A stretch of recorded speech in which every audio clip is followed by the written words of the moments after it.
I'm going to show how to use the plant detail report in OpenPoint Web to be able to display an Excel spreadsheet containing a list of all the plant data and ways of being able to search and filter that data, and then take those results and then display the corresponding features in OpenPoint Map. So to get this going, I'm going to first run the plant detail report.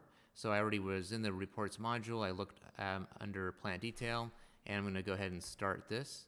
It does prompt you for district. I'm going to leave that blank, which will search across all districts, and that will then query the database and then show the plant detail report in Excel.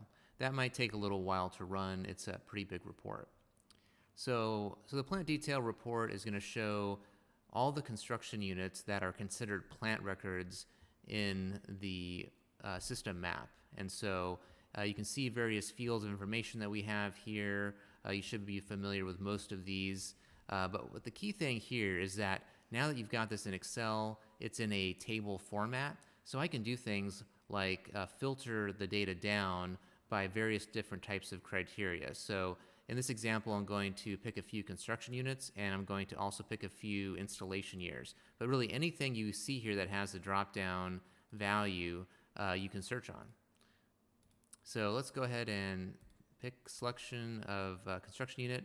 I'm going to hit the select all checkbox, which clears everything. And I'm just going to select a few of these. So this is going to filter my list down quite a bit. And then let's see, we're going to go and then slide over to the CPR year installed. And I'm just going to pick some years in, like, say, the early 1960s. So we'll take the select all checkbox off, and then I will pick 1960, 61, 62, and 63. So I did that, and that limited the result set down quite a bit. So we started out with thousands of records, and now we only have 50-some left. So now that I've done my filtering and I have just exactly the rows that I want to look at, I can then copy the global ID by just highlighting and selecting all the way down, so whatever it has left in this filtered list, and then just copying that to the clipboard. And now I can switch over to OpenPoint Map. So we're in OpenPoint Map now, and I've already got my system map up and running, and I'm going to click on the Select by IDs button here. And all I have to do is then paste those values in. So I can do a Control V there, and then say Select Features. So I already had the attributes pane up, but you can see that it selected all of the features that I had given global IDs for that came from that spreadsheet. So now that I've done that, I can actually click on these various features in the list that have been selected. And if you notice down below in the attributes pane, the values are changing as I go. So if I wanted to review the data, I could do that easily. Or if I wanted to, I can start changing things as well. So I could change, the circuit, or I could change the height.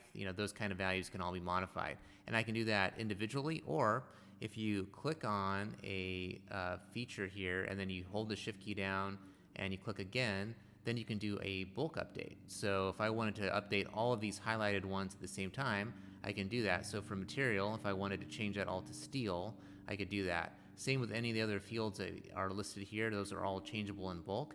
If you want to do all of them at one time, you can also just click on the station here where it has the count. And this is the same as clicking as if you had selected all of those features at once. So now I can do the same thing where I go and change one of the values. So the other thing you can do too is not just with attributes, but you can click on a feature, and then you can also go to the construction units and see what's in the plant.